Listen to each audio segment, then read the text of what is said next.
81નું વિવેચન અધૂરું છે, વચ્ચેથી આપણે લઈએ.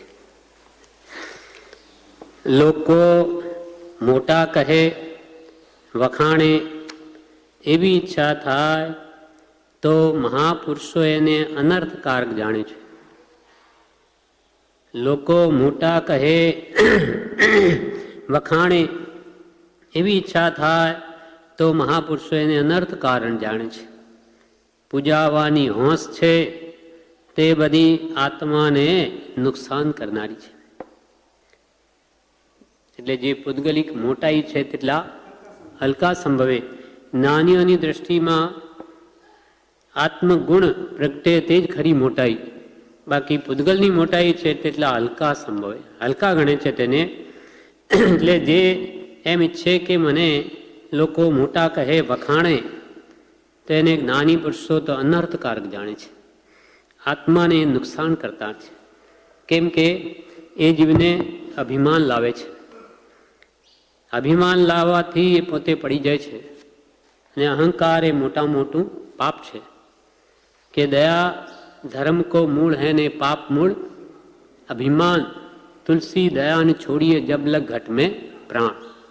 એટલે જ્યાં સુધી પ્રાણ છે ત્યાં સુધી તમે દયાને છોડશો નહીં, તેમ અભિમાન છે એ પણ એક મોટું પાપ છે. તમે એટલા ગુણ હોય પણ સાથે એનો અહંકાર હોય તો બધા ગુણો ઢંકાઈ જાય, એટલે મોટો દોષ છે. એટલે જગતમાં જે લોકો મોટા કહે, વખાણે, એવી ઈચ્છા થાય તો મહાપુરુષો એને અનર્થકારક જાણે છે. પૂજાવાની હોંશ છે તે બધી આત્માને નુકસાન કરનારી છે. જગતના જીવો જેને ઈચ્છે છે તેનાથી આ વિપરીત છે. લોકો તો ઇજ્જત માન મોટાઈની માટે લાખો રૂપિયા ખર્ચી દે. આમ કોઈ ટીપ આવી હોય કે ભાઈ આમાં લખવા છે તો 5,000 લખાવે, પણ કે આ અહીંયા જો તમે 5 લાખ આપો તો તમારું અહીંયા તમારા નામે ચડી જાય, પાટિયું લાગી જાય મોટું, તો કે લખી દો. માન મોટાઈ માટે 5,000ના 5 લાખ થઈ જાય. એટલે જગતવાસી જીવો એ માન મોટાઈને વિશેષ કિંમતી ગણે છે, જ્યારે જ્ઞાની પુરુષો તો એને અનર્થકારક જાણે છે. પૂજાવાની હોંશ છે તે બધી આત્માને નુકસાન કરનારી છે. જગતના જીવો જેને ઈચ્છે તે તેનાથી તો આ વિપરીત છે. જગતના જીવોને શરીર ઉપર મોહ છે.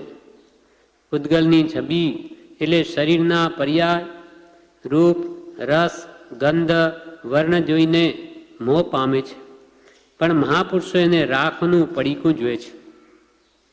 આપણે એકબીજાના શરીર જોઈને મોહ પામીએ, જ્યારે જ્ઞાની પુરુષો તો એને રાખના પડીકા કહે છે. કેમ કે અંતે તો આ શરીરની રાખ થવાની છે.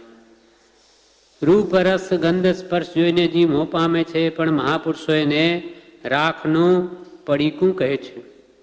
શરીર પોતાનું કે બીજાનું, આખરે તો રાખોડી થશે. રાખના પડીકા છે, નાખી દેવા જેવા છે. આપણી નજર ન પહોંચે એટલા ઊંચા મહાપુરુષો છે. આપણી નજર ન પહોંચે એટલા ઊંચા મહાપુરુષોની દશા છે. કેમ કે આપણે જેને મહાન માનીએ એને જે તુચ્છ માને. જગતના ભોગવિલાસ, ખાવું પીવું બધું જેને દુઃખરૂપ લાગે છે, મુમુક્ષુને ભોગ રોગ જેવા લાગે છે. મુમુક્ષુને ભોગ રોગ જેવા લાગે છે. કોઈ જાળમાં ફસાવે એવું લાગે છે. કોઈ જાળમાં ફસાવે એવું લાગે છે, તેથી ભોગોને છોડવા ઈચ્છે છે મુમુક્ષુ. જ્યારે જગતવાસી જીવ તો એના માટે જ મથે છે કે મને ધન મળે, 5 ના વિષય ભોગ મળે એટલે બસ હું સુખી. જ્યારે જ્ઞાની કહે ભોગે રોગ ભયમ, ક્યુલે ચ્યુતિ ભયમ, વિત્તે નૃપા લાદ ભયમ, માને દૈન્ય ભયમ, ગુણે ખલ ભયમ, કાયે કરતા દાદ ભયમ, રૂપે તરુણ્યા ભયમ, સર્વમ વસ્તુ ભયાન્વિતમ ભુવિન્દ્રણામ વૈરાગ્ય મેવા અભયમ. એક વૈરાગ્ય જ આ પૃથ્વી ઉપર અભયરૂપ છે. બાકી જગતની બધી વસ્તુઓ ભય ઉત્પન્ન કરનારી છે. રૂપવતી સ્ત્રીને ભય, ધન હોય તેને ચોરનો ભય, અને શસ્ત્ર બળવાન હોય તેને બીજા વિશેષ બળવાનનો ભય, રાજ્ય હોય તેને બીજા રાજ્યનો ભય, ભોગ ભોગવે તો એમાં રોગનો ભય, એમ જગતની સર્વ વસ્તુઓ ભયથી યુક્ત છે. મુમુક્ષુને ભોગ રોગ જેવા લાગે છે, કોઈ જાળમાં ફસાવે એવું લાગે છે, તેથી ભોગોને તે છોડવા ઈચ્છે છે. ક્યારે દીક્ષા આવે એમ થતું હોય અને ઘરમાં રહેવું પડે તો દુઃખ લાગે છે. ભાલસો ભુવનવાસ, ઘરમાં વસવું જેને ભાલા સમાન લાગે, આ જ્ઞાનીઓની દશા છે. ક્યારે દીક્ષા આવે એમ થતું હોય તો ઘરમાં રહેવું પડે તો દુઃખ લાગે છે. ભગવાન મહાવીરને 2 વર્ષ રહેવું પડ્યું હતું ભાઈના કહેવાથી. તો એમને તો મન નહોતું, પણ એ ઈચ્છાનો એને રહેવું પડે ભાલા સમાન છે. પ્રભુશ્રીને 27 વર્ષની ઉંમરે પાંડુરોગ થયો, એટલે એમને ઘર ત્યાગ દીક્ષા લેવાની ભાવના થઈ, પણ માએ ના પાડી કે નહીં, હમણાં નહીં. તો પણ છાના માના એ તો દેવગણજી સાથે સુરત ચાલ્યા ગયા ગુરુ પાસે, અને ગુરુને કે દીક્ષા આપો. ગુરુ કે માતા પિતાની આજ્ઞા વગર અપાય જ નહીં. માને ખબર પડી એટલે મુનિમને લઈને એ પણ ત્યાં પહોંચી ગયા, અને ત્યાં જઈને કે તમે દીક્ષા આપો. ભાઈ હું કે દીક્ષા આપતો નથી, માતા પિતા વગર અપાય નહીં, મેં તો એ જ કહ્યું. તો કે હમણાં નહીં, એને એક પુત્ર થાય પછી ભલે એને ઘર છોડીને જવો જ જાય. ત્યારે એ રીતે ફરી એમને 2 વર્ષ રહેવું પડ્યું. તે 27 વર્ષની ઉંમરમાં જાગેલો વૈરાગ્ય ટકાવી રાખવો પડ્યો, અને એમને તો છૂટું જ હતું. એટલે 30 વર્ષની ઉંમરે ફરી એવો જોગ આવે છે, અને ગુરુને કહે છે પ્રભુશ્રી કે આપ અમારા ગામે પધારો, ઉપદેશ આપો, તેથી મારી માતા પણ મને રજા આપે. તે આવ્યા, રહ્યા, ચોમાસું કર્યું, માતાને પણ ભાવ થઈ ગયો, અને 30 વર્ષની ઉંમરે પ્રભુશ્રીને ખંભાતમાં દીક્ષા થઈ. એમ ભગવાન મહાવીરે પણ 30 વર્ષની ઉંમરે સંસારનો ત્યાગ કર્યો. ભગવાન પાર્શ્વનાથે પણ 30 વર્ષની ઉંમરે સંસારનો ત્યાગ કર્યો. પ્રભુશ્રીજીએ પણ 30 વર્ષની ઉંમરે સંસારનો ત્યાગ કર્યો. કૃપાળુદેવે પણ 31 વર્ષની ઉંમરે સભા મધ્યે કંચન અને કામિનીનો ત્યાગ કર્યો. બ્રહ્મચારીજીએ પણ 31 વર્ષ કે 31.5 વર્ષની આસપાસ સંપૂર્ણ સર્વ ત્યાગ કરીને પ્રભુશ્રીની સેવામાં રહી ગયા. એમ યુવા વયનો સર્વસંગ પરિત્યાગ પરમપદને આપે છે. ત્યાં બધા ભર યુવા વયમાં સંસાર ત્યાગ કરીને ચાલી નીકળેલા છે. એમ ભગવાન મહાવીરને પણ 2 વર્ષ ભાઈના કહેવાથી ઘરમાં રહેવું પડ્યું. બધા જીવો બહાર જઈ ઘેર ખાવા જાય ત્યારે બધા જીવો બહાર જઈ ઘેર ખાવા થાય ત્યારે ક્યારે ઘેર જાઉં એમ કરે છે. પણ મહાપુરુષને તો ઘર ભાલા જેવું લાગે.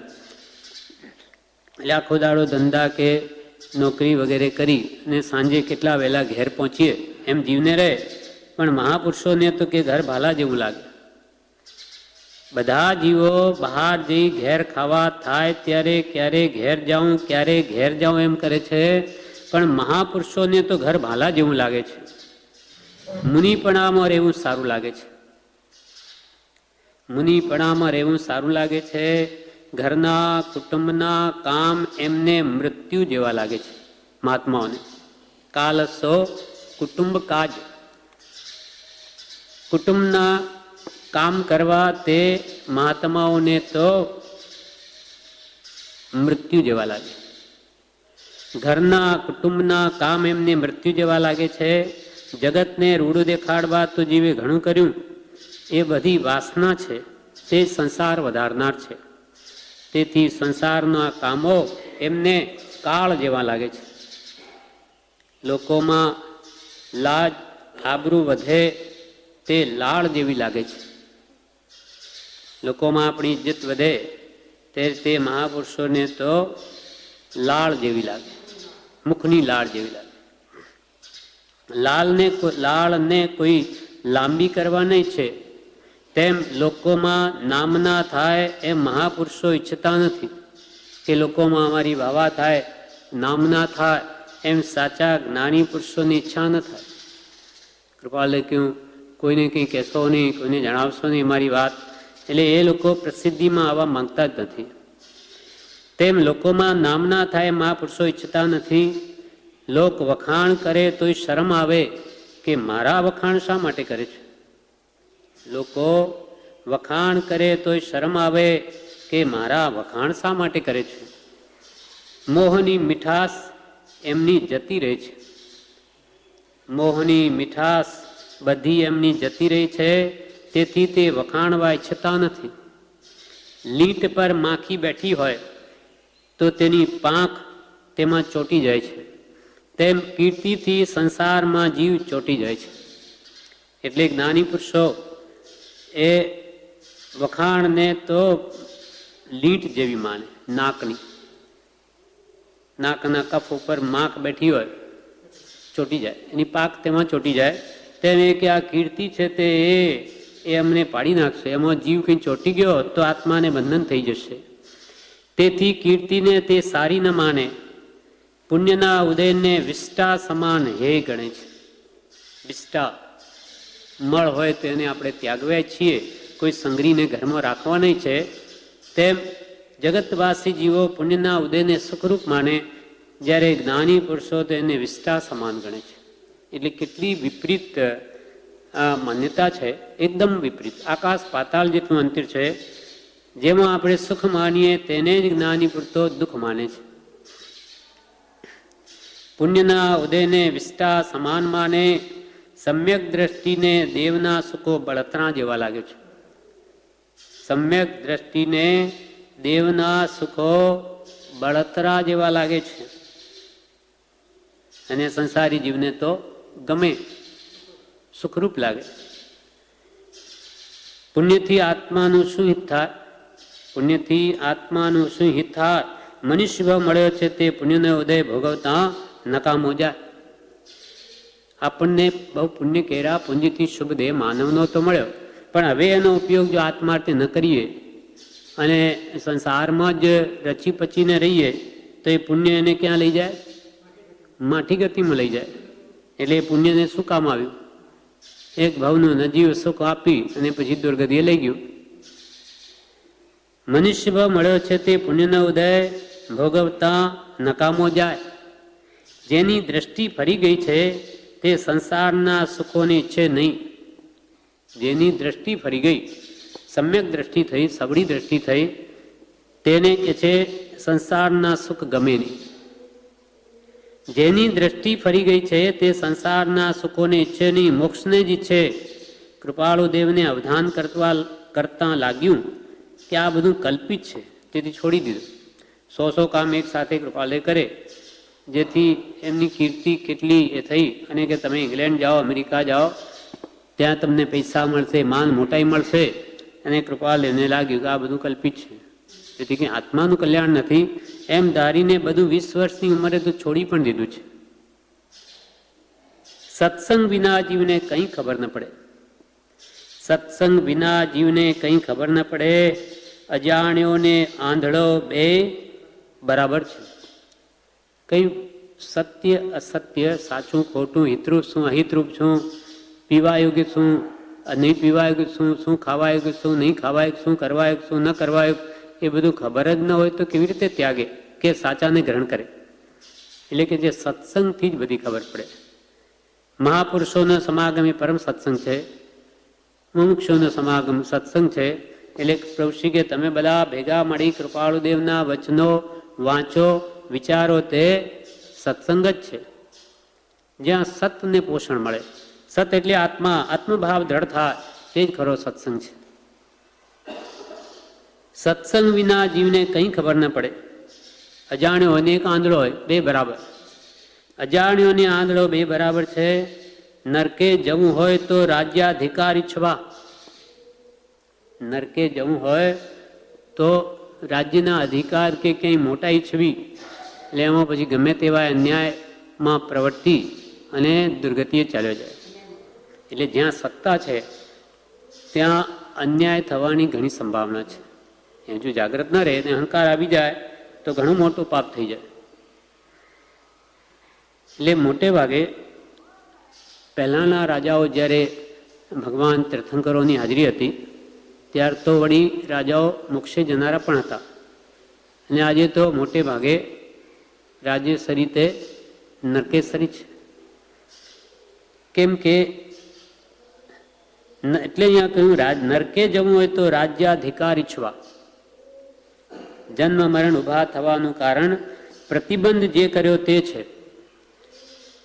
આપણે કોઈની સાથે પ્રતિબંધ કરીએ, રાગ કરીએ, મોહ કરીએ, એ બધો જીવને જન્મ મરણ વધારે છે. જન્મ મરણ ઉભા થવાનું કારણ પ્રતિબંધ જે કર્યો તે છે, મોટાઈ કંઈ કામની નથી.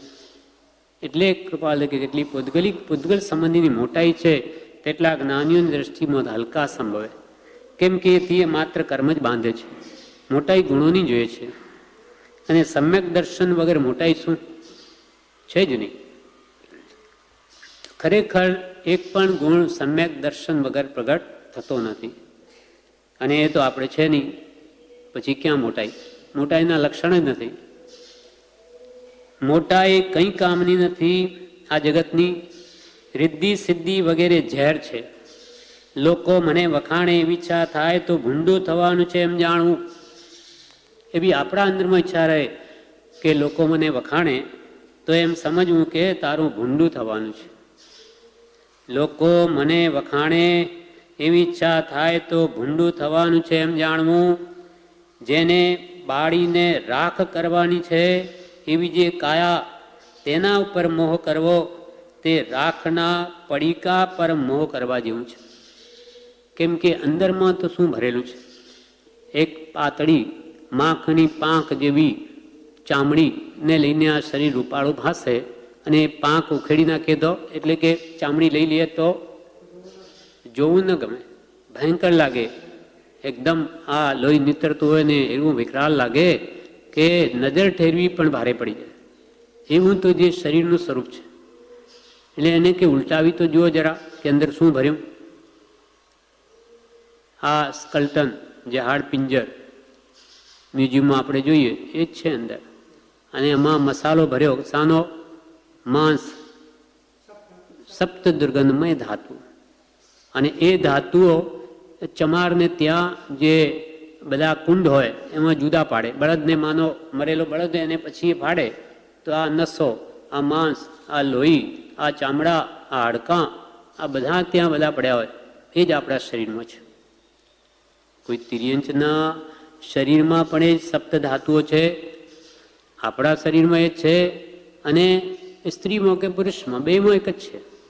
કોઈ ફરક નથી. માત્ર મોહને લઈને આ થાય છે. સ્ત્રી વેદ પુરુષ વેદના ઉદયને લઈને એને મોહ થાય છે. બાકી ખરેખર વિચાર કરે તો જ્ઞાની કે એમાં કોઈ મોહ કરવા જેવું છે જ નહીં. એટલે એક મહાપુરુષે કહ્યું, નારી બની કાહે કી વિચાર કછુ કરે નાહી, રીઝી રીઝી મોહી રહે ચામકે બદન મેં. નારી બની કાહે કી વિચાર કછુ કરે નાહી, પણ રીઝી રીઝી મોહી રહે ચામકે બદન મેં. બદન એટલે શરીર, ચામડાનું બનેલું આ શરીર, એમાં જે મોહી મોહીને આમાં રાજી થાય. પણ એ શાની બનેલી છે એનો તો કે જરા વિચાર કરો. એટલે 12 ભાવનામાં એક અસૂચિ ભાવના નામની એક ભાવના છે. હા, શરીરમાં વ્યાધિ પ્રત્યક્ષ થાય તે કોઈ અન્ય લઈ ના શકાય. એ ભોગવે એક સ્વાત્મ પોતે એકત્વેથી ને સુગ્ન ગોતે. અને કૃપાલ રોગ જરાને નિવાસનું ધામ, કાયા એવી ગણીને માન તજીને કર સાર્થક કામ. હા, ખાણ મૂત્રને મળવી. રોગ જરાને નિવાસનું ધામ. કૃપાલ કે આ શાની ખાણ? તો કે મળમૂત્રની ખાણ. આ મળમૂત્ર ક્યાંથી આવે? તમારા શરીરમાંથી. તો આ બધો ઘરમાં સંડાસને બગાડનાર તું, બાકી એ કંઈ બગડેલું નથી. નવું મકાન બન્યું હોય તો એમાં જે ટોયલેટ બનાવ્યું હોય તે તો ટાઇલો લગાડીને સુંદર લાગે. એ તો અજ્ઞાની જીવનને તો મંદિર જેવું ભાસ્યું. એક ખાલી વાત છે રમુજી, કે રાજસ્થાનનો એક માણસ જેનું નામ મસરો હતું, મસરો મિશ્રી મળ જેવું, તો એને લઈ ગયા ત્યાં મુંબઈ કે ભાઈ જાય ઘરનું કંઈ કામ કરશે. એટલે ત્યાં એને જ્યારે એકી જવાનું થયું અને સંડા જવું તો કે મારે ક્યાં જવું? અહીંયા ગામડામાં તો બધું ખેતરોમાં જાય, એટલે એને પેલું સંડાસ બતાવ્યું. એટલે એને થયું કે અરે અહીંયા તો પગલાં છે. કેમ કે ગામડાઓમાં તો કોઈ મહારાજના જે થાન થાપ્યું હોય તેમાં પગલાં હોય, તો કે આ તો મંદિર છે, આમાં કે કેવી રીતે આમ જવાય? શેઠને કહ્યું કે આ તો પગલાં છે, આમાં કંઈ બેસાય તો કે આ જ છે સંડાસ. એમ કહેવાનો આશય કે જે મકાન નવું બંધાવીએ ત્યારે એટલું સુંદર હોય, પણ જ્યારે એકવાર પણ આપણો ત્યાં પ્રવેશ થયો કે જે એને મસરા અને મંદિર જેવું દેખાતું એ જ દુર્ગંધમય બની જાય છે. અર્થાત ઉત્તમમાં ઉત્તમ વસ્તુ ગમે તે હોય એને બગાડનાર તો આપણું શરીર જ છે. જેના ઉપર આપણે મોહ કરીએ છીએ એ જ આ મળમૂત્રની ખાણ છે. અને ત્યાં જઈને ઠાલવીએ એટલે બગાડીએ એને આપણે, અને પછી કહે કે આ સંડાસ ખરાબ છે.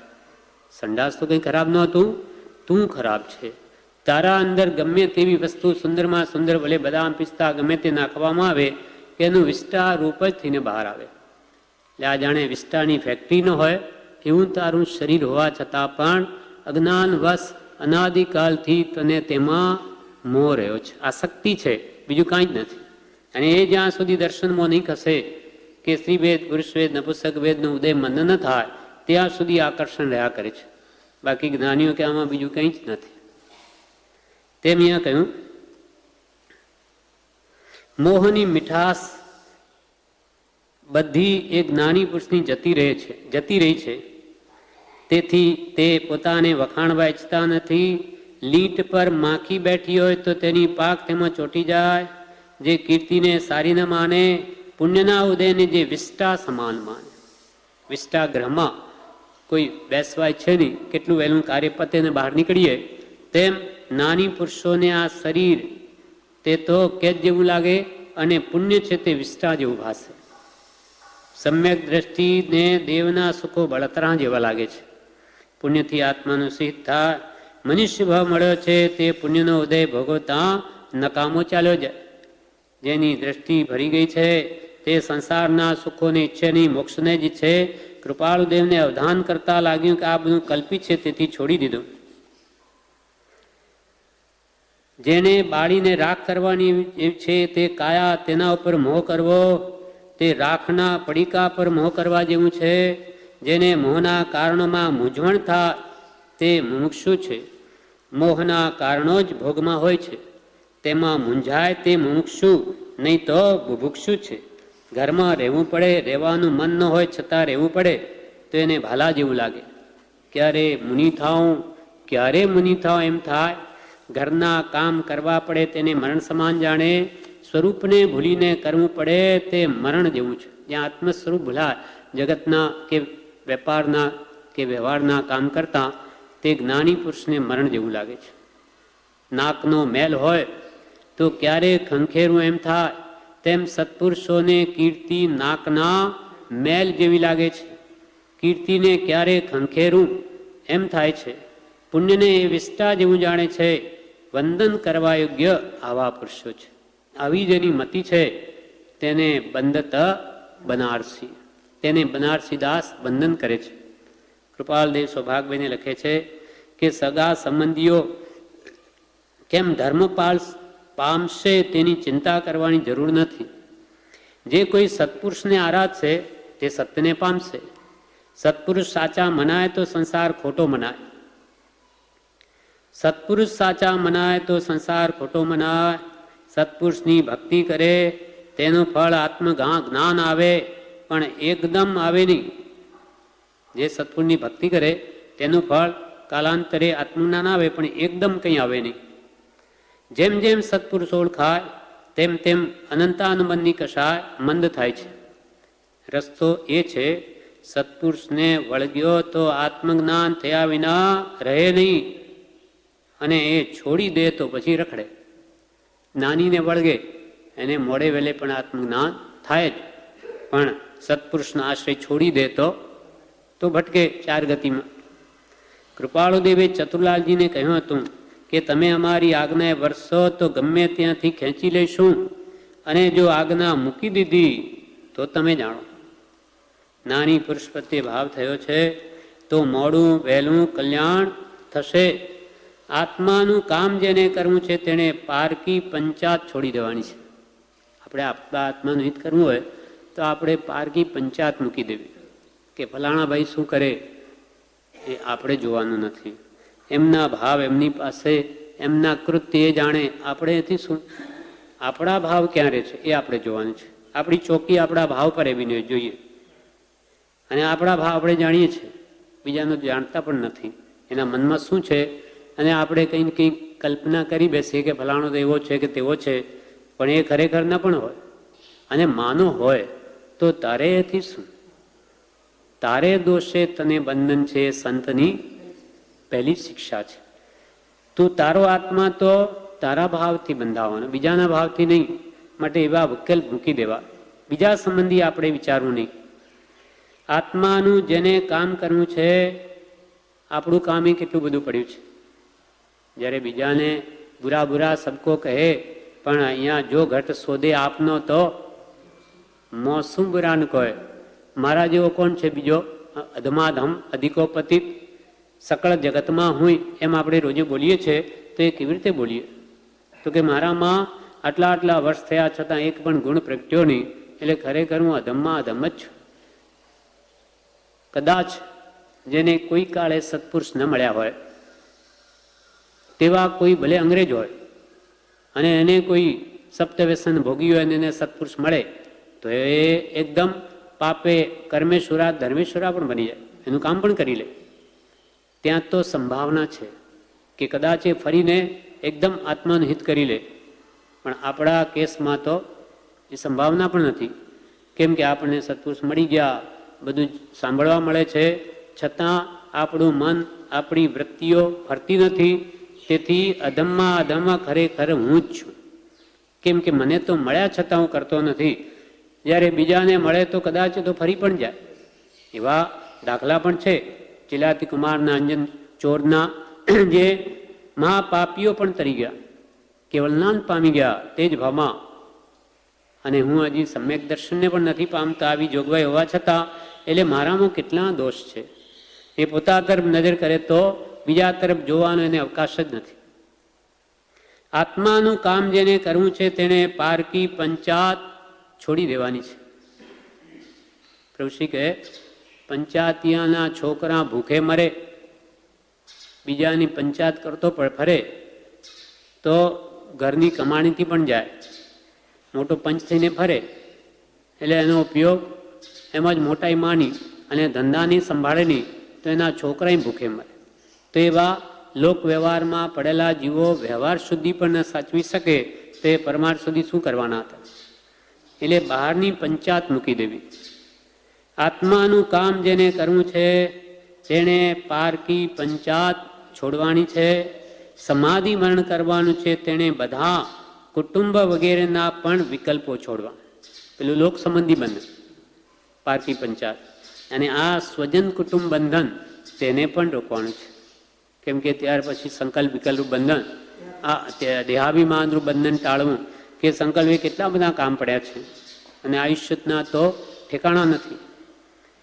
સમાધિ મરણ કરવાનું છે તેણે બધા કુટુંબ વગેરેના પણ વિકલ્પો છોડવા. જેમ એમના કર્મમાં થવાનું હશે તેમ થશે, હું તું વિશે શું કરી શકું? કેમ કે બધા જીવ કર્મને આધીન છે. જગત જીવ હૈ કર્માધીના આચરી જ કચ્છું ન લીના, આપ સ્વભાવ માં રે અબદુ સદા મગન મન રહેના. તું તારા આત્મ સ્વભાવમાં એની સ્મૃતિ કરીને લીન રહે. બધા પુણ્યના પુણ્ય પ્રમાણે બધા જીવો પોતાનું કરશે. આપણી મરી ગયા તો બધા કરવાના છે. તેમાં આપણા મનમાંથી કાઢી નાખો આજથી જ કે હું છું તો જ બધું થાય, એ બધું ભૂલી જઈ કામ બીજાને સોંપતા જાઓ તો નિવૃત્તિ મળીને આપણું કામ કરી શકીશ. અને નહીં તો આપણે અટવાયેલા જ રહીશું, આપણું રહી જશે. હું કરું એ જ અજ્ઞાનતા સકટનો ભાર જીમ શ્વાન તાણે. હું પામર શું કરી શકું એવો નથી વિવેક, ચરણ શરણ ધીરજ નથી મરણ સુધીની છે. હે ભગવાન, હું તો પામર છું, હું વિશે શું કરી શકું?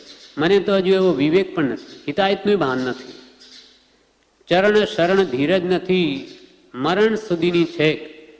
મરણની છેલ્લી ઘડી સુધી આપના ચરણનું શરણ મારે રાખવાનું છે, એવી મારામાં ધીરજ નથી કે કંઈ છોડીને હું વચ્ચે તો આખો માર્ગ ભૂલી જઈશ.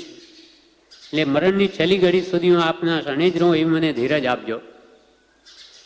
જે કોઈ જ્ઞાનીની આજ્ઞા આરાધશે તેનું કલ્યાણ થશે.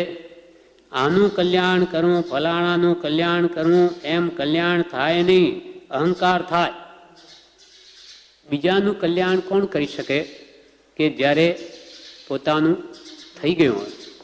એટલે છઠ્ઠે ગુણસ્થાન કે રહેલા આત્મજ્ઞાની મહાત્માઓ કે 13મે રહેલા કેવળી ભગવંતો એ બીજાનું કરી શકે, કેમ કે પોતાનું થયેલું છે. અને ભગવાન તીર્થંકરો તો જ્યાં સુધી પોતાને કેવળ જ્ઞાન ન ઉપજે ત્યાં સુધી બીજાનું જોતા જ નથી. હા, એ પહેલાં પોતાનું પછી બીજાનું, કેમ કે બીજાનું કરવાની યોગ્યતા જ નથી. એ બીજાનું શું હિત કરશે? પોતે એટલે કૃપાળ કે માર્ગને પામેલો માર્ગ પમાડશે. આપણને મુક્તિનો માર્ગ ખબર નથી ને આપણે બીજાને શું પમાડવા જઈએ? વાંચવા માત્રથી પોતાને માની લે કે મને ખબર પડી ગઈ, એમ કંઈ બને નહીં. આ કંઈ પેલો જગતના માર્ગો તો વળી દેખાય.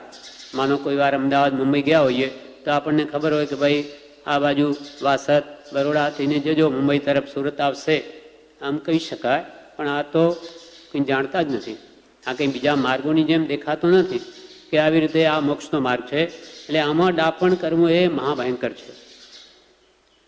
એટલે આનું કલ્યાણ કરવું, ફલાણાનું કરવું એમ કલ્યાણ થાય નહીં, અહંકાર થાય. પોતાને અહંકાર થાય કે જુઓ મેં તો આટલાને સમજાવી દીધા, આટલાને આમ કહી દીધું. આમ પોતે માત્ર અહંકાર કરે પણ એથી કોઈ કાંઈ વળે નહીં, કેમ કે અહીંયા થયું નથી તો બીજાને શું પમાડે? આ ભેગા મળીને કંઈક વાંચન વિચાર કરીને આપણા માટે આ જોવો જોઈએ સ્વાધ્યાય કે ભાઈ એમાં મારે આ ભાવ દ્રઢ કરવા છે. તેમાં બધા મળીને એકાજણને કોઈને કોઈને વાંચવું પડે એમ વાંચીને કરે ભાવ વાત જુદી છે. એને એ પણ મહાપુરુષોના વચનોને એમના વચનોથી સમજવા. જેમ કૃપાળના વચનો છે એ પ્રભુ શ્રી કે બ્રહ્મચારીજી જ્ઞાની પુરુષ છે, એમના વચનોથી, જ્ઞાનીની વાણી જ્ઞાનીના વચનોથી સમજીએ છીએ. જ્ઞાનીની વાણીને અજ્ઞાની શું સમજાવે? ત્યાં ભૂલ થવા સંભવ છે. એટલે અહીંયા કહ્યું કે આનું કલ્યાણ કરવું, ફલાણાનું કરવું એમ કલ્યાણ થાય નહીં, અહંકાર થાય. પોતાપણું અંદરથી કાઢી શાંતિ કરવી. અત્યારે કરી રાખે તો સમાધિમરણ થાય. આપણે પણ સમાધિમરણ કરવું હોય તો એ રસ્તો છે. જેમ સગા પ્રત્યે પ્રેમ છે તેમ જ્ઞાની પુરુષ પ્રત્યે પ્રેમ થશે તેટલું કલ્યાણ આપણું થશે. પ્રેમરૂપી મૂડી સંસારમાં મોહ કરીને વેડી નાખી એ હવે જ્ઞાની પુરુષ પ્રત્યે લગાડે તો જ્ઞાની આપણા પ્રત્યે પ્રેમ કરતા નથી. એક પક્ષી રાગ હોવાથી આપણો રાગ પણ નાશ પામે છે. બાકી રાગી સંગે તો રાગ દશા વધે થાય તીણે સંસારો જ. નિરાગીથી રે રાગનું જોડવું લઈએ ભવનો ભારો. નિરાગી પુરુષોથી રાગ કરવાથી જ આપણો રાગ નાશ પામશે. એટલે કૃપાલ રાગ કરવો નહીં. તમે ભગવાન પ્રત્યે પણ ન કરો તો ચાલશે, પણ બરોબર બિલકુલ ન કરતા હોય તો. પણ કે રાગ તો મારાથી છોડી શકાય નહીં. એ પ્રેમરૂપી મૂડી તો મારે ક્યાંય લગાડવી પડશે. તો કે ભાઈ સત્પુરુષમાં લગાડ, તો એ કાળે કરીને તને અસંગ બનાવશે અથવા વિતરાગ બનાવશે. રાજુલ નારી રે સારી મતી ધરી અવલંબ્યાય રિહાંતોજી. રાજુલ નારી રે સારી મતી ધરી અવલંબ્યા હરિહંતો. નેમિનાથ ભગવાનનું શરણ રાજુલે લીધું, ન છોડ્યું. નેમિનાથ એમને છોડીને ચાલ્યા ગયા ગિરનાર, તો એમને શરણ છોડ્યું. મારે તો એક જ ભરતાર, બીજો નહીં. તેનું ફળ શું આવ્યું? પાછળ ગયા એ પણ નહીં છોડું રે દાદાજી તારો છેડલો. એમ ભગવાનનું શરણ નહીં છોડ્યું, એ પણ ગિરનાર ગયા તો ભગવાન નેમિનાથે એમને શું આપ્યું? કેવળ જ્ઞાન આપ્યું. કંતે દીધું કેવળ જ્ઞાન કીધી પ્યારી આપ સમાન. કંતે એટલે નેમિનાથ ભગવાને કેવળ જ્ઞાન આપી દીધું. જાઓ અમારા કરતા વહેલા મોક્ષે જાઓ. એમનું આયુષ્ય અલ્પ હતું. ભગવાન નેમિનાથ કરતા એટલે રાજુલ ભગવાન નેમિનાથ કરતા વહેલા મોક્ષે ગયા. એમ જ્ઞાનીનું શરણ મરણની છેલ્લી ઘડી સુધી ન છોડે તો એનું કલ્યાણ અવશ્ય થાય. પ્રશ્ન કરે છે અહીંયા, અસ્થિ મિંજા એટલે શું? કૃપાલ કે અસ્થિ મિંજા રંગાશે એટલે શું? પૂજ્યશ્રી કહે, અસ્થિ એટલે હાડકાં અને મિજ્જા એટલે ચરબી. અસ્થિ મિજ્જા રંગાશે એટલે હાડો હાડ રંગ લાગશે, તેટલું કલ્યાણ થશે. પર પ્રેમ પ્રવાહ બઢે પ્રભુ સે સવ આગમ ભેદ સુર બસે. પર પ્રેમ, પર પદાર્થો પ્રત્યે રહેલો આપણો પ્રેમ, પરમ પ્રેમ એ સત્પુરુષ પ્રત્યે જો વધે તો બધા આગમોનું રહસ્ય તેના હૃદયમાં આવીને અવશ્ય વસે. એટલે કે છે ભક્તિ વિના જ્ઞાન શૂન્ય છે. આપણને સત્પુરુષ પ્રત્યે ભક્તિ ન પ્રગટે તો એના કહેલા વચનનું રહસ્ય આપણા હૃદયમાં ના આવે. ક્ષોભ હોય ભલે એના અર્થ કરી દે, પણ ભક્તિ વગર એનો જે મર્મ છે, રહસ્ય, એ ભાષે નહીં. એટલે કહ્યું કે જો આ પરમ પ્રેમ જો સત્પુરુષ પ્રત્યે થશે તો બધા આગમોનું ભેદ એટલે રહસ્ય તે તમારા હૃદયમાં આવીને વસી જશે. છોકરાઓ ધર્મ પામશે કે નહીં એમ ચિંતા કરવી નહીં, સૌભાગ્યને લખે. કેમ કે એમને જાણે આ છોકરાઓ સાવ કોરાને રહી જાય, પણ કે એ પણ હવે વિકલ્પ કરશો નહીં તમે, કેમ કે તમારી તો હવે અંતિમ અવસ્થા છે, તમારું સંભાળો. છોકરાઓ ધર્મ પામશે કે નહીં એમ ચિંતા કરવી નહીં. જેમ જેમ પુરુષાર્થ કરશે તેમ તેમ કામ થશે. ભલે અત્યારે ન જણા પણ સત્સંગ કરતો હોય તો તેનું ભવિષ્યમાં ફળ થશે. કોઈ બાળકો હોય આપણા માનો, અહીંયા આવતા હોય, કંઈ વિશેષ ન કરતા હોય, ભક્તિ પણ માનો, નિત્ય નિયમ પણ ન કરતા હોય, પણ સત્સંગ કરે છે તો કે છે કે એને મોડું વહેલું ઉદયમાં આવશે અને એનું કામ થશે. એમ કે છે ભલે અત્યારે ન જણા છોકરાઓ સત્સંગ કરતો, પણ સત્સંગ કરતો હોય તો તેનું ભવિષ્યમાં ફળ થશે. આપણને ખબર ન પડે પણ નિત્ય નિયમ ન કરતો હોય, ભક્તિ ન કરતો હોય, પણ સત્સંગ કરતો હોય તો તેનું ફળ ભવિષ્યમાં મળે છે. બધાથી આગળ ચાલ્યો જાય તેવું થઈ જાય.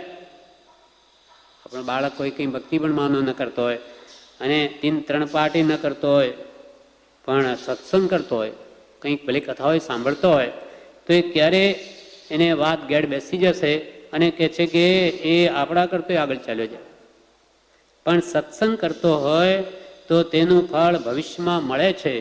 બધાથી આગળ ચાલ્યો જાય તેવું થઈ જાય.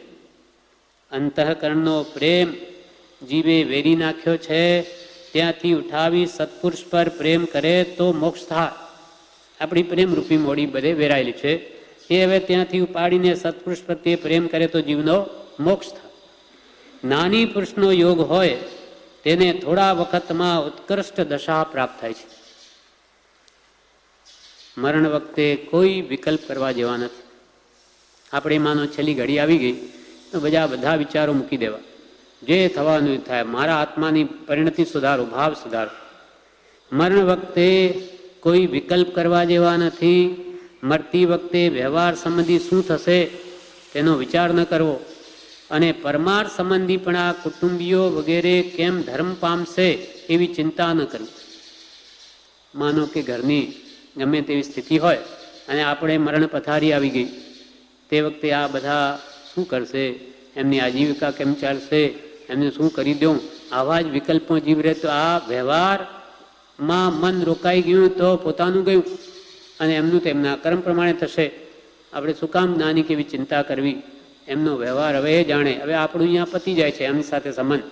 એટલે મરણ વખતે કોઈ આવા વિકલ્પ ન કરવા, કુટુંબીઓના વ્યવહારના કે પરમાર્થના બી નહીં, કે આ લોકો ધર્મ પામશે કે નહીં, હવે એમના કર્મ એમની પાસે, આપણે તો એમનું ઋણ પતી જાય છે, આપણે તો પૂરા થઈને બીજે જઈએ, પછી એ વિકલ્પ શું, હવે આપણું સુધારો.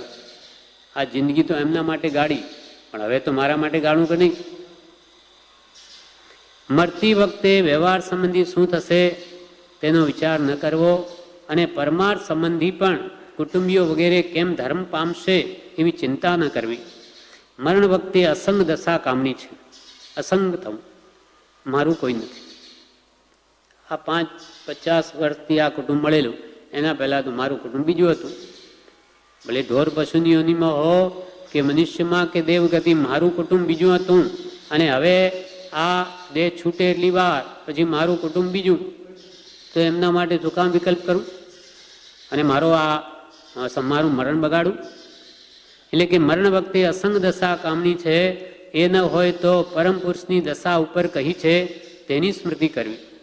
જ્યાં કિચસો કનક જાકે નીચસો નરેશ પદ મીચસો મિતાય ગરવાઈ જાકી ગારસી. એ જે વાત કરી તો એ કાં તો કે અસંગ દશા રાખવી એ ન રહી શકે, તો આવા મહાપુરુષોની દશા યાદ કરવી કે મને આવું તુચ્છ વસ્તુનું મહાત્મ્ય લાગે, એ મહાત્માને તો આ સોનું વગેરે બધું કીચડ જેવું લાગતું. તો એવી મારી દશા ક્યારે થશે? એમ કાં તો અસંગ દશા કામની છે તે ન હોય તો પરમ પુરુષની દશા ઉપર ગઈ છે તેની સ્મૃતિ કરવી કે મહાપુરુષોએ અહો કેવું કર્યું છે. એ દશાના અવલંબનથી શુદ્ધાત્મામાં સ્થિતિ થાય છે. શુદ્ધાત્માનું અવલંબન હોય તો જીવને શુદ્ધાત્મા પ્રાપ્ત થાય. આપણે કૃપાલુનું અવલંબન કેમ કહ્યું? છેલ્લી દશાએ આપણો આત્મા શુદ્ધ થઈ ગયો હોય, સમ્યક દર્શનને પામ્યો હોય તો આત્મા પોતાનું શરણ લઈ લે, પણ એ નથી. એટલે કૃપાલદેવ શુદ્ધ આત્મા થયેલા છે, એમનો આત્મા શુદ્ધ થયેલો છે. માટે તે વખતે આવા શુદ્ધ આત્માનું અવલંબન લેવાથી આપણા જીવને પણ તે શુદ્ધ આત્માપણું પ્રાપ્ત થાય છે. તેમાં આપણો ઉપયોગ રહે છે. વિકલ્પો કરીએ તો છેલ્લે આપણું બધું બગડી જાય. આ સમજ જો હોય તો કોઈને માટે ફિકર ન થાય. જેટલું પૂરું પ્રાર્થ બાંધ્યું હોય તેટલું બધાને મળે છે. કૂતરાને પણ ખાવા મળે છે, પણ જીવને તૃષ્ણા છે. તૃષ્ણાનો ખાડો જેમ જેમ નાખે તેમ વધે છે. ત્યાગ કરવાથી જ પુરાય છે. નાની કહે છે તે પ્રમાણે કરવા માંડવું, થોડું તો થોડું, પણ હવે શરીર વગેરેમાં મીઠાશ મમતા રાખવા જેવી નથી. પરમાર્થનો પુરુષાર્થ કરવાનો છે. વ્યવહારનું તો બધું પ્રારબ્ધ પ્રમાણે મળવાનું છે.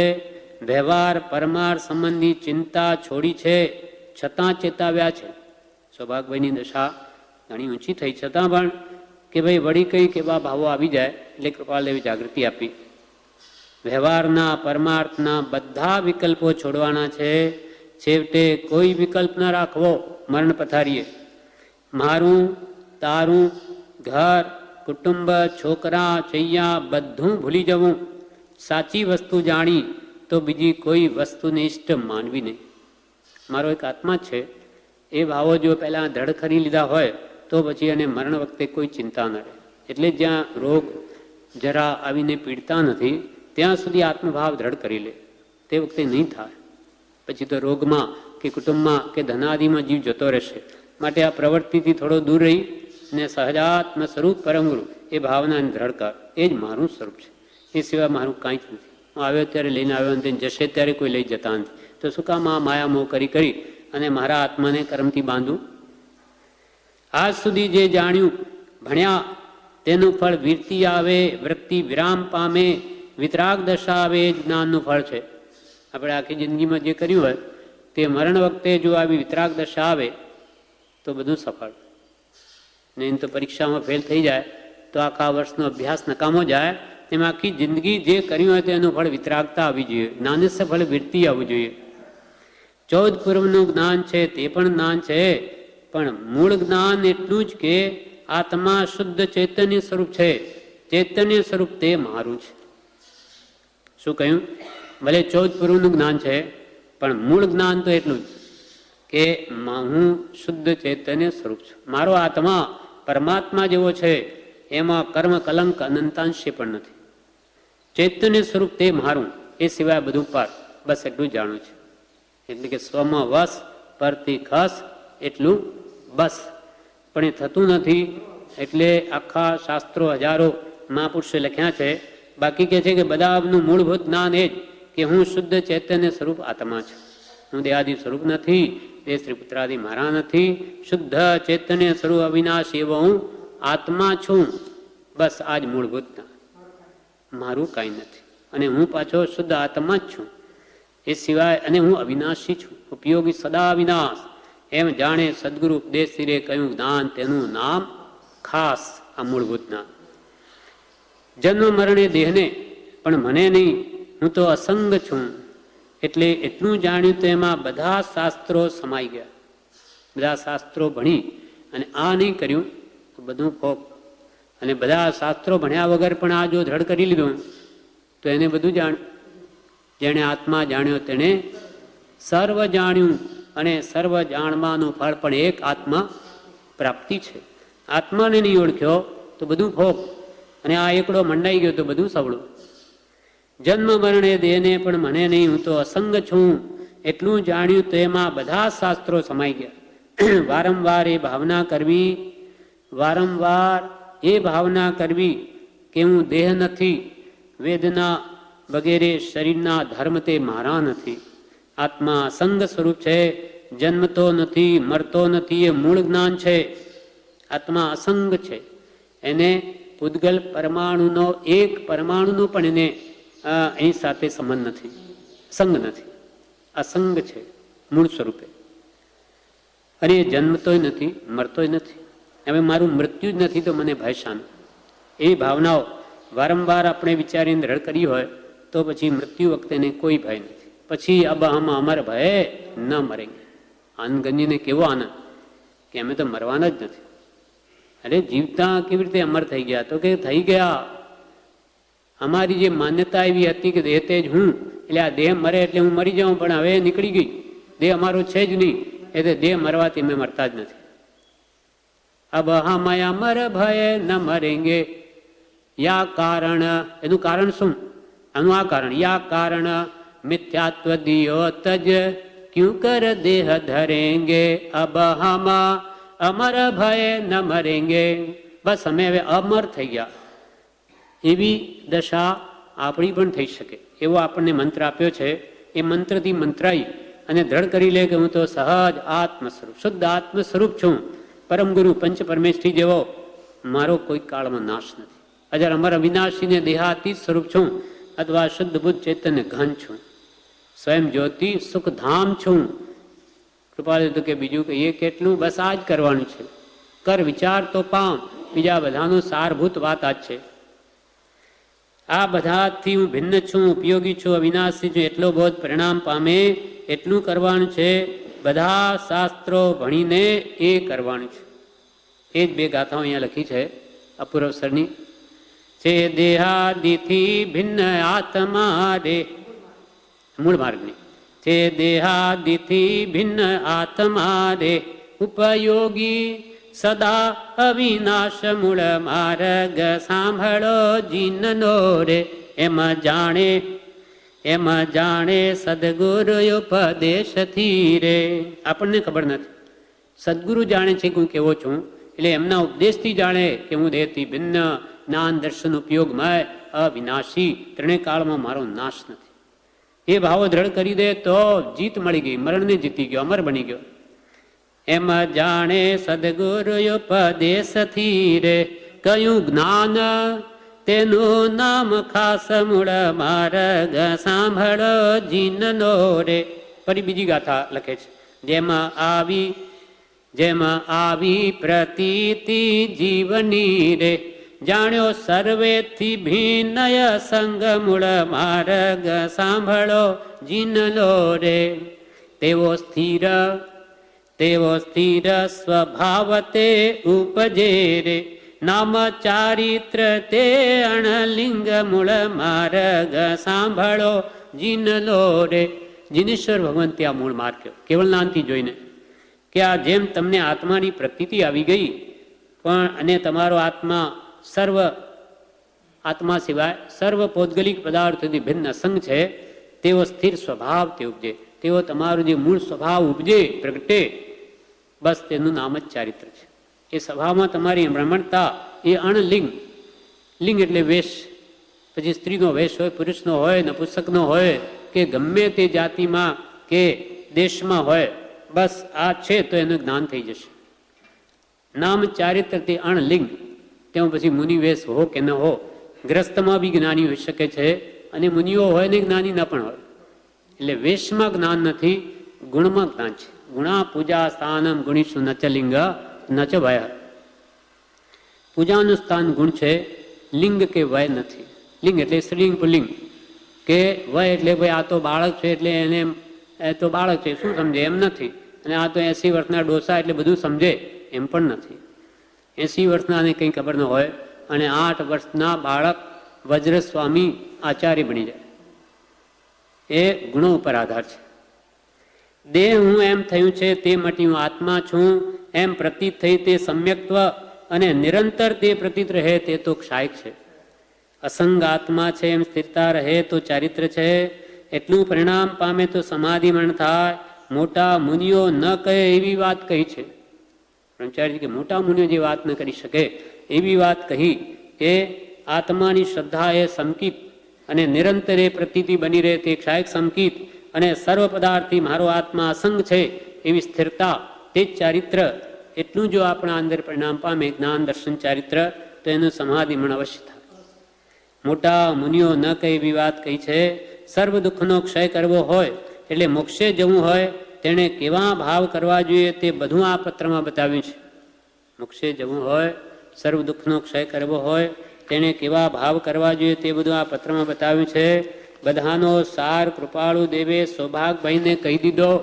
મોક્ષે જવું હોય તો આ માર્ગ છે. મહાપુરુષોમાં એવી શક્તિ છે કે સાગરને ગાગરમાં સમાવી દે, એવું આ પત્રમાં છે. વૈરાગ્ય હોય તો સિદ્ધાંત બોધ સમજાય, ઉપદેશ બોધ ઘણો થયો હોય તો સિદ્ધાંત બોધ સમજાય છે. સૌભાગભાઈને એમ થયેલું કે અંબાલાલને સુધાર સંબંધી કંઈ કહું. કૃપાળુદેવે મુંબઈથી અંબાલાલભાઈને લખ્યું કે સૌભાગભાઈ તમને યાદ કરે છે, માંદા છે, તેથી ત્યાં જાઓ, એમ અંબાલાલભાઈને લખ્યું કૃપાળદેવે. અંબાલાલભાઈને કાગળ મળતા સાયલા જવાનો વિચાર થયો, પણ કંઈક કામ હોવાથી 2-3 દિવસ મોડા ગયા. તે વખતે સૌભાગભાઈને વધારે માંદગી હતી. સૌભાગભાઈએ અંબાલાલભાઈને કહ્યું, મારે તમને કંઈ કહેવાનું હતું પણ તમે મોડા આવ્યા, હવે મને વખત નથી. કંઈ પણ સુધાર સંબંધી કંઈ કહેવાની ભાવના સૌભાગભાઈને હતી, પણ હવે તમે મોડા આવ્યા એટલે હવે સમય નથી. એટલે આત્મ સ્વરૂપમાં લીનતા, જેમ કૃપાલજી કે હું મારા આત્મ સ્વરૂપમાં લીન થાઉં છું, તું માની સંભાળ રાખજે. નાના ભાઈ મનસુખભાઈને કહ્યું, હું મારા આત્મ સ્વરૂપમાં લીન થાઉં છું. એમ સૌભાગભાઈની લીનતા સ્વરૂપમાં વધી છેલ્લે ખૂબ. એટલે સ્મરણ આપે તો પણ એમને એક જાતનો વિક્ષેપ થતો. એટલે તું કે બોલ નહીં, હમણાં મને એમાં ધારા તૂટી જાય છે. એટલે જ મોટા મુનિઓને દુર્લભ એવી અસંગ દશાથી આવું સમાધિમણ કર્યું. એમ આ પત્રનું વિવેચન પૂરું થયું. વિશેષ આપણે